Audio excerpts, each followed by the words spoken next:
વ આવ્યો પેલો શબ્દ, એટલે વકારનો અર્થ શું થાય? આ બધું છે ને વ્યાકરણ છે, બહુ સમજવા જેવું છે, મગજમાં ઉતરે તો જ ઉતરે, પણ હું તમને સરળ ભાષા કરીને સમજાવી દઉં. વ એટલે વમ, એટલે અમૃત બીજ કહેવાય. અને વ્યાસજી મહારાજે ભાગવતજીના પ્રથમ સ્કંધનો પ્રારંભ કર્યો, એટલે પેલા અક્ષરથી પ્રારંભ કર્યો અને બોલ્યા, એટલે પેલો અક્ષર બોલ્યા જ. અને એનો શ્લોક કયો? જન્માદ્યસ્ય યતોન્વયાદિતરત, જ અક્ષર આવ્યો. અને વ્યાકરણની દ્રષ્ટિએ જોવા જાય તો જ છે ને દગ્ધાક્ષર છે.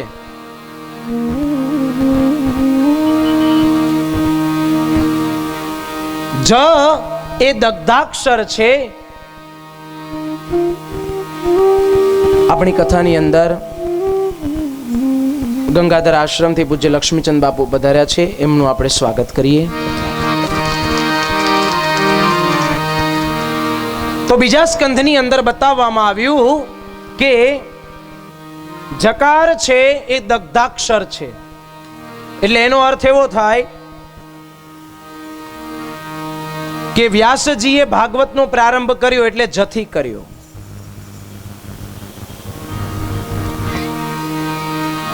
ભજ ગોવિંદ ગોવિંદ ગોપાલા, ગોવિંદ ગોવિંદ ગોપાલ. પ્રેમ से हरि संकीर्तन करे. ગોવિંદ ગોવિંદ ગોપાલા, ગોવિંદ ગોવિંદ ગોપાલ. ભજ મુરલી મનોહર નંદલાલા, ભજ મુરલી મનોહર નંદલાલા. ભજ મુરલી મનોહર નંદલાલા, ભજ મુરલી મનોહર નંદલાલા. ભજ ગોવિંદ ગોવિંદ ગોપાલા, ગોવિંદ ગોવિંદ ગોપાલ. ભજ મુરલી મનોહર નંદલાલા, ભજ મુરલી મનોહર નંદલાલા. ભજ મુરલી મનોહર નંદલાલા, ભજ મુરલી મનોહર નંદલાલા. ભજ ગોવિંદ ગોવિંદ ગોપાલા, ગોવિંદ ગોવિંદ ગોપાલ. ભજ ગોવિંદ ગોવિંદ ગોપાલા, ગોવિંદ ગોવિંદ ગોપાલ. ભજ મુરલી મનોહર નંદલાલા, ભજ મુરલી મનોહર નંદલાલા. ભજ મુરલી મનોહર નંદલાલા, ભજ મુરલી મનોહર નંદલાલા. ભજ ગોવિંદ ગોવિંદ ગોપાલા, ગોવિંદ ગોવિંદ ગોપાલ. હે ભજ ગોવિંદ ગોવિંદ ગોપાલા, ગોવિંદ ગોવિંદ ગોપાલ.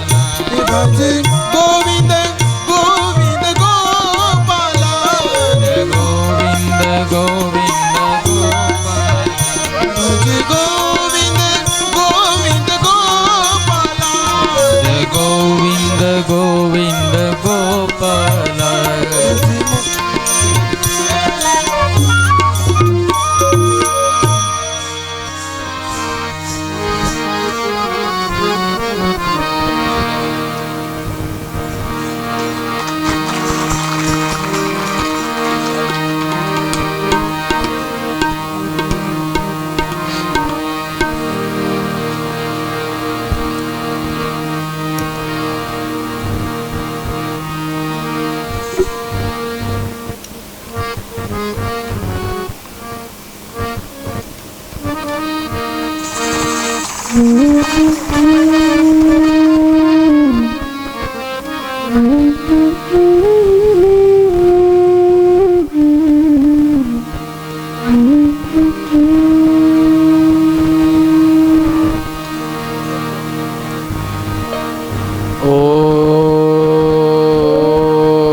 પરમાત્મને નમઃ.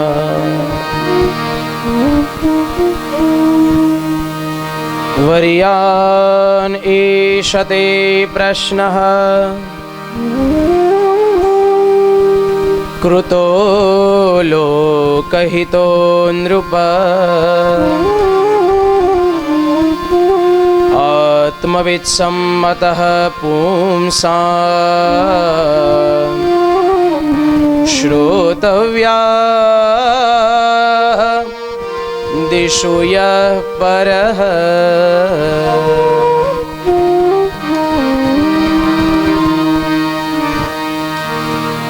પૂજ્ય વંદનીય શ્રી લક્ષ્મીચંદ બાપુના ચરણોમાં વાણીમય પુષ્પ દ્વારા પ્રણામ વંદન કરી આવો કથા દોરમાં આગળ વધીએ. કેમ કે આજે આપણે તૃતીય સ્કંદમાં વરાહ ચરિત્ર સાથે કપિલ ભગવાનની કથા પણ કપિલ પ્રાગટ્ય પણ લેવાનું છે. તો આવો દ્વિતીય સ્કંદનો પ્રારંભ કરીએ અને દ્વિતીય સ્કંદનો મર્મ સમજીએ. સુખદેવજી મહારાજે બીજા સ્કંદથી વક્તવ્યનો પ્રારંભ કર્યો અને શું બોલ્યા? વર્યાન એષતે પ્રશ્નઃ. વ શબ્દથી પ્રારંભ કર્યો. વ્યાસજીએ પેલા સ્કંદમાં પ્રારંભ કર્યો એટલે જ અક્ષરથી પ્રારંભ કર્યો. જન્માદ્યસ્ય યતોન્વયાદિતરત. આ બેમાં તફાવત શું છે? તો વ્યાકરણની દ્રષ્ટિએ જોઈએ તો વમ વકાર એ અમૃત બીજ છે અને જ છે એ દગ્ધાક્ષર છે. દગ્ધાક્ષર એટલે શું? વર્જ્ય કહેવાય, લેવાય નહીં એને. પણ વ્યાસજીએ જ્યારે ભાગવતની રચના કરી ત્યારે એનું હૃદય સંદગ્ધ હૃદય હતું, બળેલું હૃદય હતું. બળેલું હૃદય એટલે કેવું? દુઃખી હતા અને જે દુઃખ અંદર હતું એ સીધું હોઠે આવ્યું. એટલે આપણે કહીએ ને હૈયે હોય એ હોઠે આવે એમ પેલો જ અક્ષર જ નીકળ્યો. એટલા માટે જન્માદ્યસ્ય યતોન્વયાદિતરત. અને સુખદેવ સ્વયં બ્રહ્મ છે અને સ્વયં એની મુખની અંદરથી કથામૃત દ્રવ સંયુતમ એટલે અમૃત સ્ત્રવી રહે છે. એટલા માટે પેલો અક્ષર વ નીકળ્યો. વર્યાન એષતે પ્રશ્ન. આ બધા બીજ મંત્ર કહેવાય. આપણે દેવી દેવતાની આગળ મંત્ર લગાડીએ ને, ઓમ નમઃ શિવાય ઓમ લાગે, ગાયત્રી મંત્રની આગળ ઓમ લાગે, કૃષ્ણ પરમાત્માની આગળ શ્રી લાગે, રામદેવજી આગળ પણ શ્રી લાગે, માતાજી આગળ જેવી દેવી એવો બીજ મંત્ર લાગે, મહાકાલી માતા આગળ એમ લાગે, લક્ષ્મી માતા આગળ રીમ લાગે, સરસ્વતી માતા આગળ ક્લીમ લાગે. બોલીએ ને ઓમ એમ રીમ ક્લીમ ચામુંડાય વિચ્ચે નમઃ. આ બધા બીજ મંત્ર છે. અને કૃષ્ણ ભગવાનની આગળ પણ ક્લીમ લાગે. શું કામ?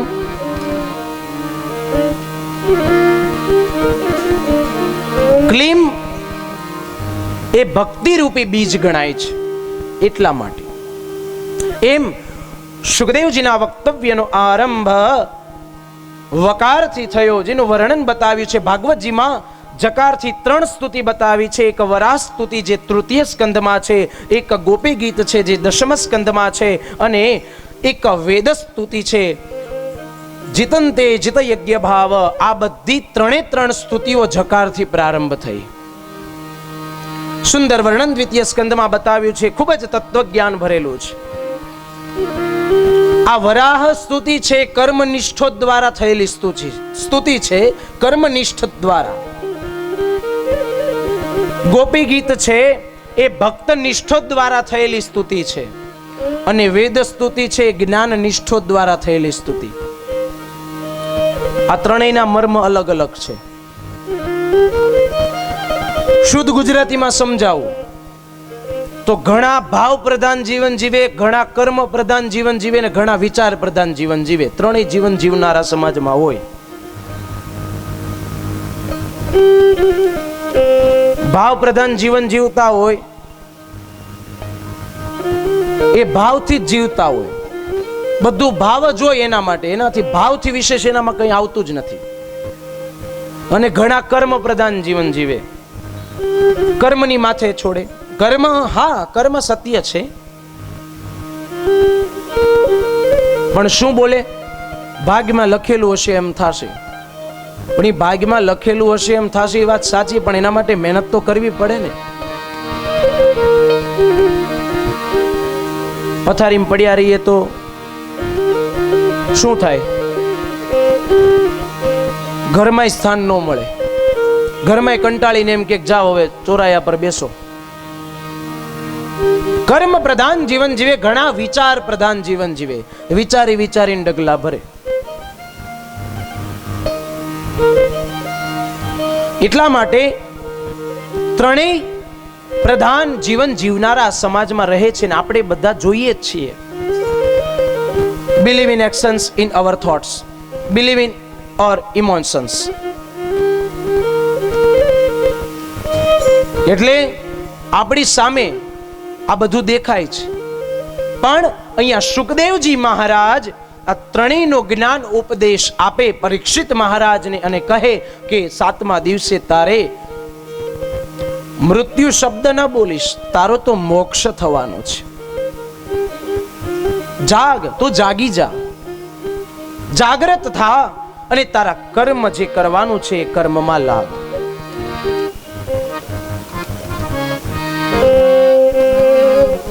તને હું શાશ્વત સાધન જે શ્રી કૃષ્ણની પ્રાપ્તિ કરાવે એવું શાશ્વત સાધન તને સંભળાવું છું. બીજો સ્કંદ તો ખૂબ તત્વજ્ઞાનથી ભરેલો છે.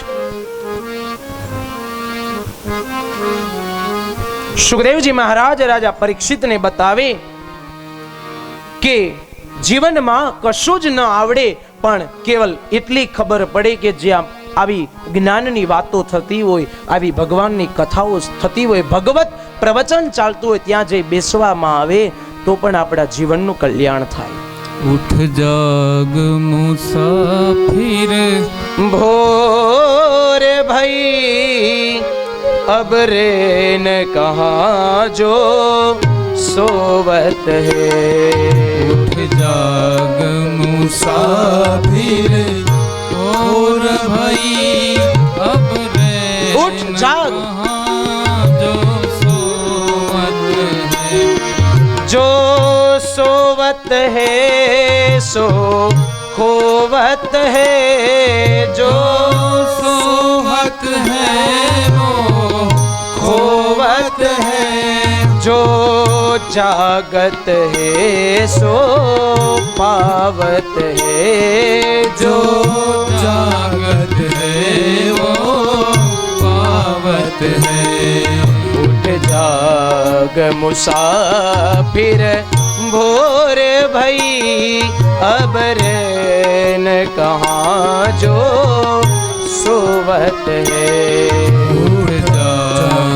मुसाफिर और भाई अब रैन कहाँ जो सोवत है. ઉઠ જાગ એટલા માટે ઉઠો જાગો અને લક્ષ્ય તરફ દોડો. કહેવાનો ભાવાર્થ, જો સોવત હે સો ખોવત હે. જે સૂઈ રહ્યા એને ખોયું અને જે જાગી ગયા એ પ્રાપ્ત કરી ગયા. એટલા માટે ગીતાજીમાં કૃષ્ણએ અર્જુનને કહ્યું, ઉત્તિષ્ઠ કૌંતેય, જાગ્રત, ઉભો થા, તારા કાર્યમાં લાગ.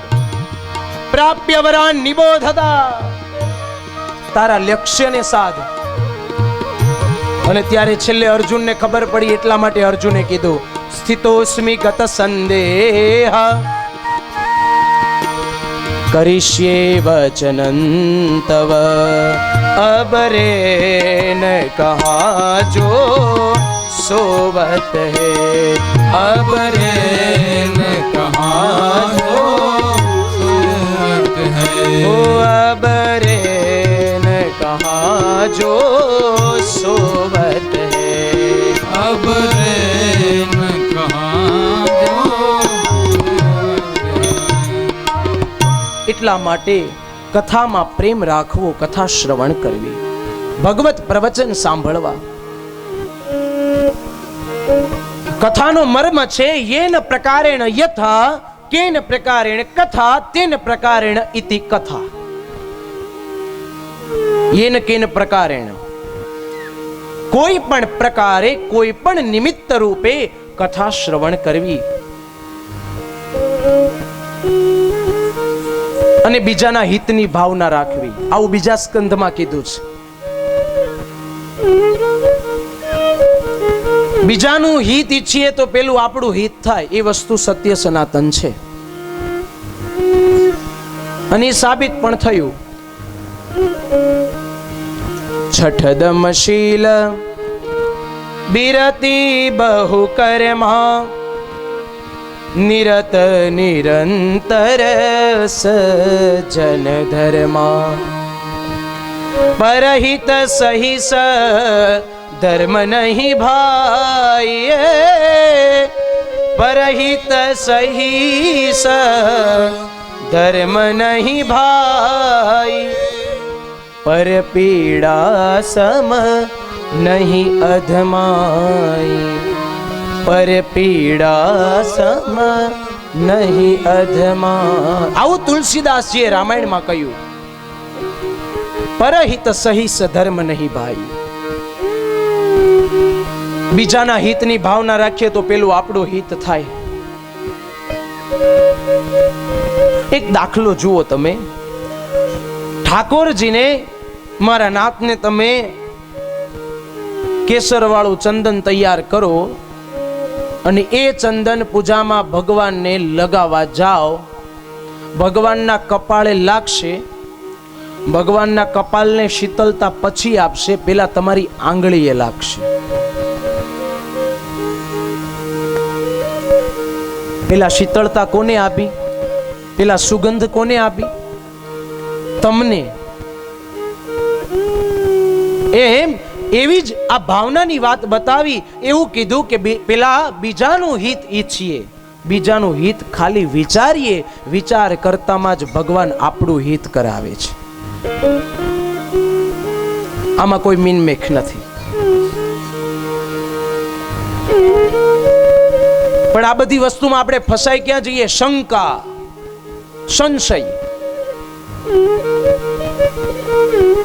ભગવાન સગુણ સાકાર પણ છે અને નિર્ગુણ નિરાકાર પણ છે. આ બે વસ્તુ ભગવાન છે.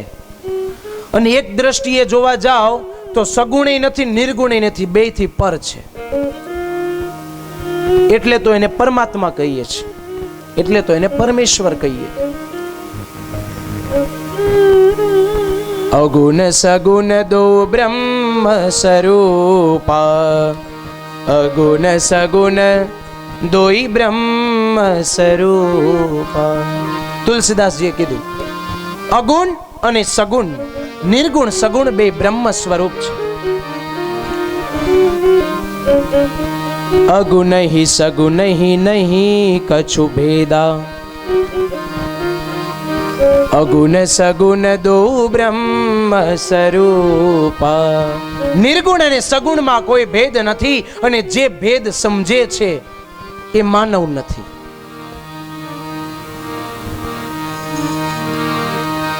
ઘણાને શંકા બહુ થાય ભગવાનની કથાઓમાં, ભગવાનની વાતોમાં.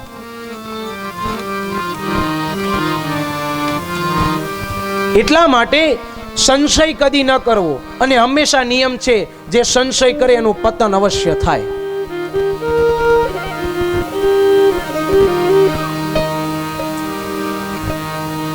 સંશયને છે ને, શંકા માણસમાં જ્યારે બીજ વાવે ને, એટલે માનવું કે એનું પતન નિશ્ચિત છે.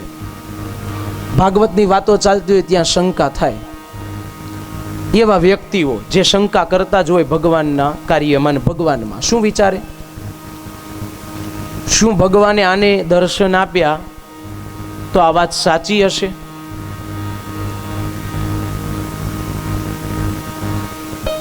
રામ વનમાં જઈને રડ્યા હતા સીતાજી પાછળ, તો આ વાત સાચી હશે? અરે જેણે આ રચના કરી છે સ્વયં ભગવાન પોતાના મુખે બોલ્યા, તો એ સત્ય ન હોય તો શું અસત્ય હોય? ના, એમાં સંશય ન કરવો. એટલા માટે